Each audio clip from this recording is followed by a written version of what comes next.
আমার নিজের মধ্যে বিপ্লব সৃষ্টি করতে হবে। আগের বন্দোবস্তকে পরিবর্তন করে তাদেরকে দেশ থেকে বিতাড়িত করা হয়েছে। আমি বিশ্বাস করি যারা ওই সময় সরকারে ছিলেন তারা শুধু দেশ থেকে পালিয়ে যাওয়াতেই আমরা সীমাবদ্ধ রাখবো না। তারা যে আদর্শকে ধারণ করতেন এই আদর্শ আর বাংলাদেশে আমরা আসতে দেব না। এটাই হবে আমার একমাত্র দাবি। জুলাই জাগরণ যাদের কারণে হয়েছে আমরা ইতিমধ্যে তার বিশ্বাসঘাতকতা করা শুরু করেছি। আমাদের প্রতিজ্ঞা হবে আমরা যারা সাইমুমকে ভালোবাসি গান শুনে বুদ্বুদ হয়ে থাকবো না, উজ্জীবিত হব। আমাদের এই ঘূর্ণিধরা প্রাচীন সমাজকে ভাঙতে হবে, নতুন সমাজ গড়তে হবে, নতুন সভ্যতা গড়তে হবে, নতুন দেশ কায়েম করতে হবে।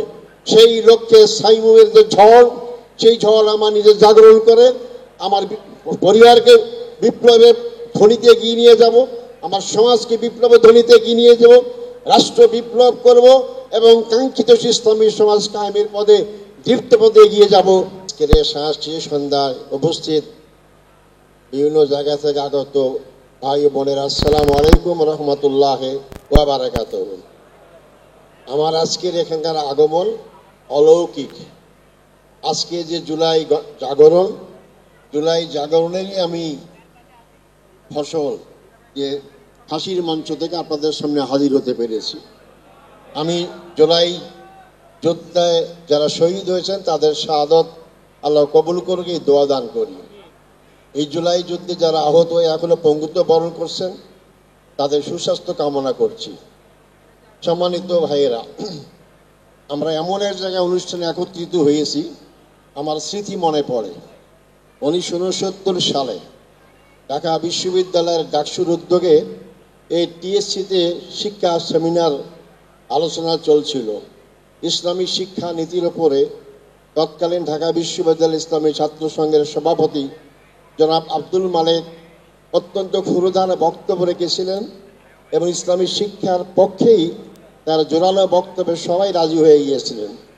ঠিক রামপন্থী ধর্মনিরপেক্ষতাবাদীর ছাত্র সংগঠনগুলো তাকে আদর্শিকভাবে মোকাবেলা না করতে পেরে সেখান থেকে তাকে এই সরাদি উদ্যানে নিয়ে এসে ইটের উপরে তার মাথা রেখে তাকে হত্যা করা হয়েছিল।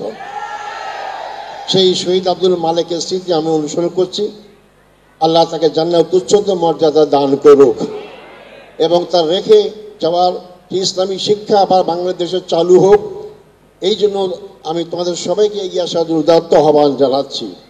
সম্মানিত উপস্থিতি, এই সেই সোনারদি যার পাশে শাহবাগে আপনারা জানেন 1 বছর আগেই মাত্র হাজার হাজার ছাত্র যুবকরা একত্রিত হয়ে তারা সোচ্চার হলো আব্দুল কাদের মোল্লা রায়কে পরিবর্তন করে ফাঁসিতে ঝুলাতে হবে এবং সেই তাদের চিৎকারে আদালত পর্যন্ত আব্দুল কাদের মোল্লাকে ফাঁসি দিল। আজকে তারা কিন্তু আমাদের মাঝে নেই।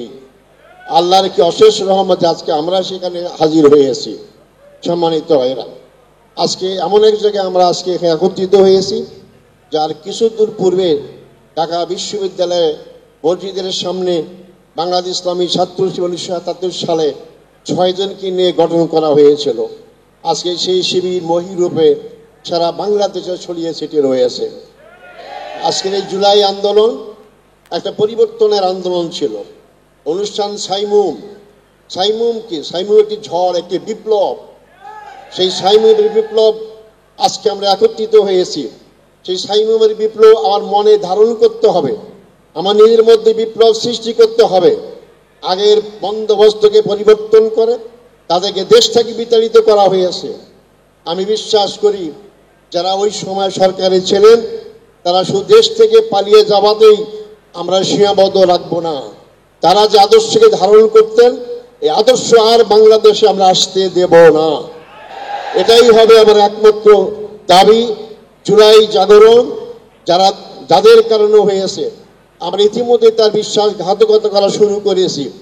আমাদের প্রতিজ্ঞা হবে আমরা যারা সাইমুমকে ভালোবাসি গান শুনে বুদ্বুদ হয়ে থাকবো না, উজ্জীবিত হব। আমাদের এই ঘূর্ণিধরা প্রাচীন সমাজকে ভাঙতে হবে, নতুন সমাজ গড়তে হবে, নতুন সভ্যতা গড়তে হবে, নতুন দেশ কায়েম করতে হবে। সেই লক্ষ্যে সাইমুমের যে ঝড়, সেই ঝড় আমার নিজের জাগরণ করে আমার পরিবারকে বিপ্লবের ধ্বনিতে এগিয়ে নিয়ে যাব, আমার সমাজকে বিপ্লবের ধ্বনিতে এগিয়ে নিয়ে যাব, রাষ্ট্র বিপ্লব করব এবং কাঙ্ক্ষিত ইসলামী সমাজ কায়েমের পদে দীপ্ত পদে এগিয়ে যাব। এই উদাত্ত আহ্বান জানিয়ে আমার বক্তব্য শেষ করছি। আসসালামু আলাইকুম রহমতুল্লাহি ওয়া বারাকাতুহু।